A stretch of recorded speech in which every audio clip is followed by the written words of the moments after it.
हम लोग अक्सर मैथ्स को बस कुछ नंबर्स और फॉर्मूलों का खेल मान लेते हैं, है ना? लेकिन सच कहूं तो ये उस दुनिया का पूरा आर्किटेक्चर है जिसमें हम रहते हैं।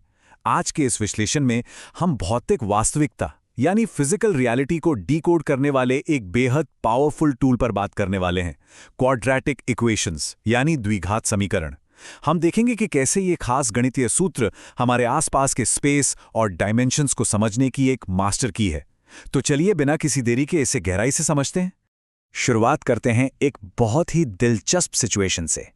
जरा कल्पना कीजिए कि एक चैरिटी ट्रस्ट एक प्रार्थना कक्ष यानी एक प्रेयर हॉल बना रहा है। उनके पास जगह को लेकर एक सख्त शर्त है। हॉल का क्षेत्रफल ठीक 300 वर्ग मीटर होना चाहिए और साथ ही डिजाइन का एक नियम यह भी है कि हॉल की लंबाई उसकी चौड़ाई के 2 गुने से बिल्कुल 1 मीटर ज्यादा होनी चाहिए। अब जरा सोचकर देखिए, क्या सिर्फ अंदाजा लगाकर इसके सटीक आयाम निकालना मुमकिन है? बिल्कुल नहीं। ऐसे ही रियल लाइफ सवालों के जवाब के लिए हमें एक भरोसेमंद सिस्टम की जरूरत होती है। और यहीं पर असली जादू होता है। देखिए कैसे एक भौतिक दुनिया की समस्या गणित की भाषा में बहुत ही खूबसूरती से ट्रांसलेट हो जाती है। अगर हम इस हॉल की चौड़ाई को x मान लें तो शर्त के हिसाब से लंबाई हो जाएगी 2x + 1। अब क्षेत्रफल निकालने के लिए जब हम इन दोनों को गुणा करते हैं तो हमारे सामने ये समीकरण आता है 2x² + x - 300 = 0। एक खाली प्लॉट का डिजाइन अब पूरी तरह से एक मैथमेटिकल फॉर्मूले में बदल चुका है और यहीं से क्वाड्रेटिक इक्वेशंस अपना कमाल दिखाना शुरू करते हैं। सबसे कमाल की बात तो ये है कि ये कोई आजकल का मॉडर्न आविष्कार नहीं है। सदियों से दुनिया भर के महान दिमाग इस गणितीय पहेली को सुलझाते आ रहे हैं।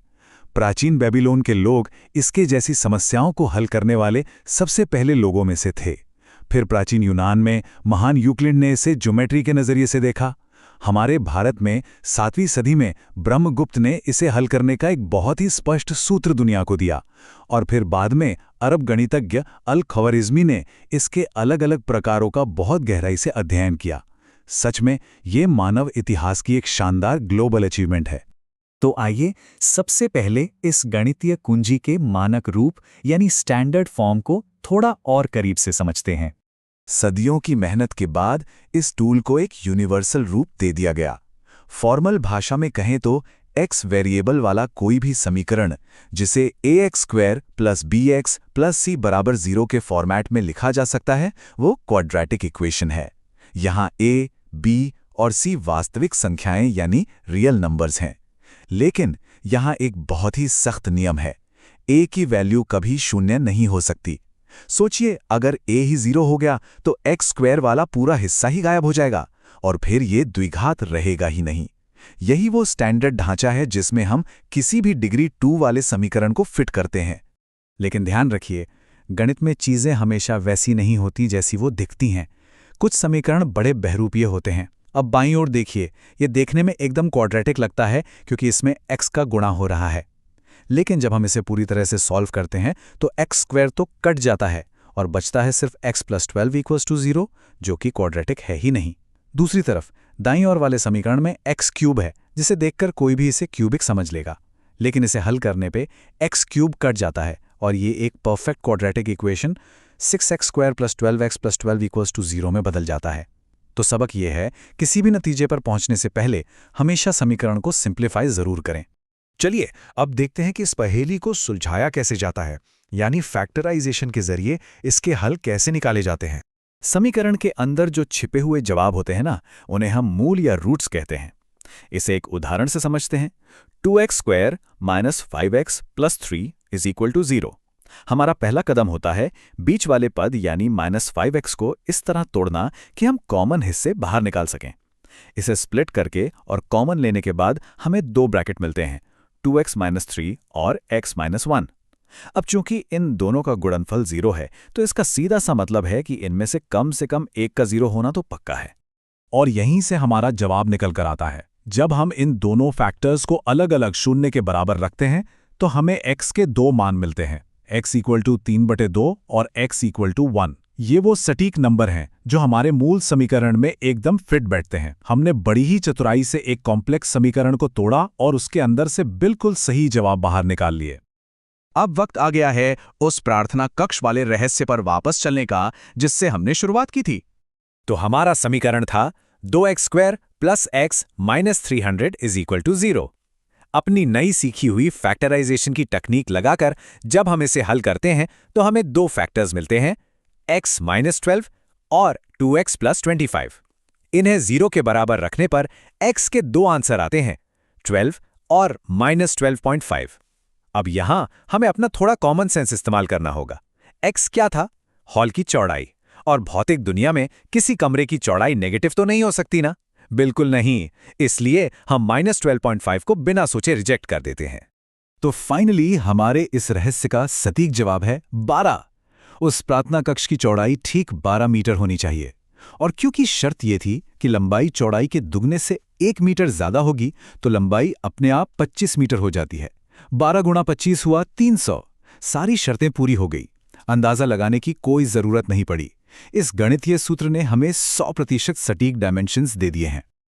चलिए अब इस चर्चा को एक कदम और आगे ले जाते हैं और बात करते हैं विविक्त कर यानी डिस्क्रिमिनेंट की, जो गणित की दुनिया में भविष्य की भविष्यवाणी करने जैसा है।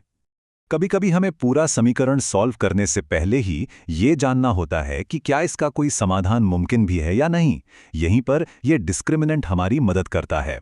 ये मूल समीकरण से निकाला गया एक छोटा सा एक्सप्रेशन है, b² - 4ac। आप इसे गणित का एक चीट कोड समझ सकते हैं। ये हमें बिना पूरी मेहनत किए पहले ही बता देता है कि हमारे जवाब यानी रूट्स का नेचर कैसा होने वाला है। इस चीट कोड का नियम बहुत ही सीधा और स्पष्ट है। अगर आपके b² - 4ac का मान 0 से ज्यादा आता है, तो इसका मतलब है कि आपको दो अलग-अलग रियल आंसर मिलेंगे। अगर ये एकदम 0 के बराबर है, तो आपको दो समान आंसर मिलेंगे, यानी तकनीकी रूप से एक ही जवाब। लेकिन जो सबसे मजेदार बात है वो ये है कि अगर ये वैल्यू 0 से कम यानी नेगेटिव आ गई, तो बॉस इसका मतलब है कि इस समीकरण का कोई रियल आंसर मौजूद ही नहीं है। असल दुनिया में ऐसी कोई चीज बनाई ही नहीं जा सकती। चले इस चीट कोड की ताकत को टेस्ट करने के लिए एक आखिरी रियल वर्ल्ड पहेली लेते हैं। मान लीजिए 13 मीटर डायमीटर वाला एक गोल पार्क है। सवाल यह है, क्या इस पार्क की बाउंड्री पर एक खंबा ऐसे लगाना मुमकिन है कि पार्क के दो आमने सामने वाले फाटकों से उस खंबे की दूरियों के बीच का अंतर बिल्कुल 7 मीटर हो?